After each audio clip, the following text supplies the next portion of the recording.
जय श्री हरि देव शयनी एकादशी व्रत कथा, जिससे भगवान शिव होते हैं प्रसन्न और करते हैं सभी मनोकामना की पूर्ति।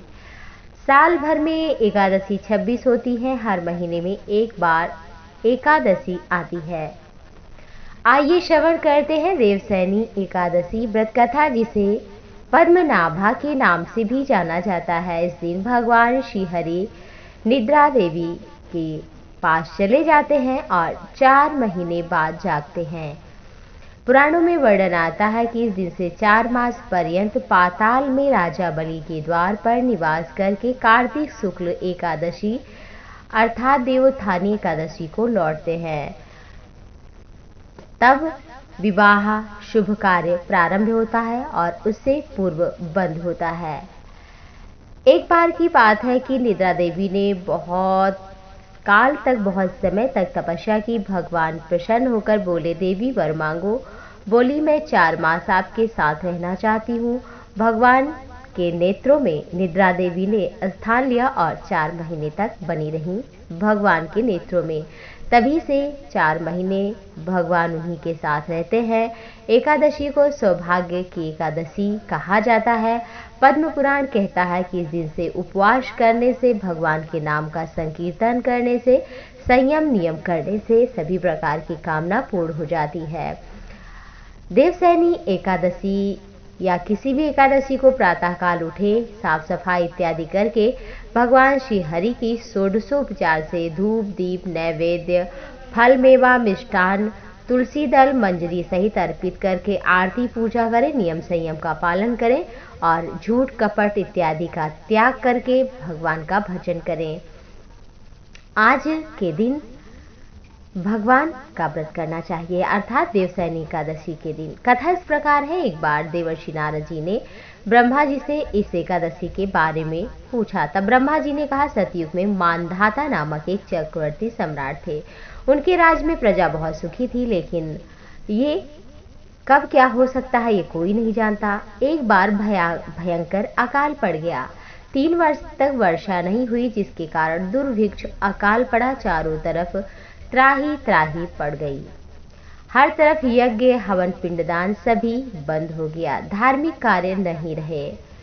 प्रजा ने राजा के पास जाकर अपने दुख को सुनाया। राजा पहले से ही दुखी थे। सोचने लगे, मैंने कौन सा पाप कर्म किया है जिसके कारण मुझे ये दंड मिल रहा है। फिर इस कष्ट से मुक्ति पाने का कोई साधन नहीं था, तो राजा जंगल की ओर उदास होकर चल पड़े। विचरण करते करते एक दिन वो ब्रह्मा जी के पुत्र अंगिरा ऋषि के आश्रम में पहुंचे। उन्हें साष्टांग प्रणाम करके और फिर ऋषिवर ने आने का कारण पूछा। तब राजा ने कहा, महात्मन, मैं धर्म का पालन करता हूँ, फिर भी हमारे राज्य में अकाल पड़ा हुआ है। क्या कारण है बताइए।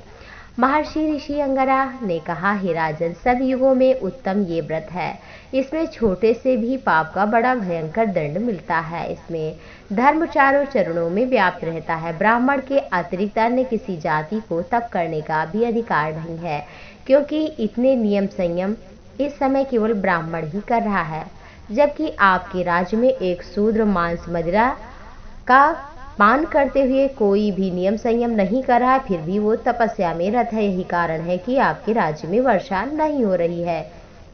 जब तक वह काल को नहीं प्राप्त होगा, तब तक दुर्भिक्ष शांत नहीं होगा। दुर्भिक्ष की शांति उसे मारने से ही संभव है। लेकिन राजा ने कहा, मैं कैसे किसी को मार सकता हूँ। तब फिर महर्षि अंगिरा ने कहा कि आषाढ़ मास के शुक्ल पक्ष की एकादशी का व्रत करे, इससे अवश्य ही वर्षा होगी। राजा अपने राज्य की राजधानी लौट आए और उन्होंने इस एकादशी पद्मा देवशयनी एकादशी का विधि पूर्वक व्रत किया। व्रत के प्रभाव से उनके राज्य में मूसलाधार वर्षा हुई। धन धान्य से संपूर्ण नगर व्याप्त हो गया और राजा की मनोकामना पूर्ण हुई। इस तरह से ब्रह्म वैवर्त पुराण में देवशयनी एकादशी के विशेष महत्व का वर्णन किया गया है। इस व्रत से प्राणी मनुष्य की सभी कामनाएं पूर्ण हो जाती हैं और भगवान की कृपा भी प्राप्त हो जाती है। इसलिए इस दिन अवश्य ही व्रत करें। चावल का भोजन नहीं करना चाहिए। अगर भोजन ना कर सकें तो तामसी चीज़ों का त्याग करते हुए नियम संयम का पालन करें। भगवान के नाम का संकीर्तन करें। झूठ कपट निंदा इत्यादि से बचें और चावल ना खाएं। लहसुन प्याज इत्यादि का भी त्याग कर दें। एक समय भोजन कर लें। यदि संभव हो तो व्रत करें। इससे भगवान श्री हरि शीघ्र प्रसन्न होते हैं और मनोकामना की पूर्ति करते हैं। आप सभी पर भगवान श्री हरि की कृपा बनी रहे। जय श्री हरि।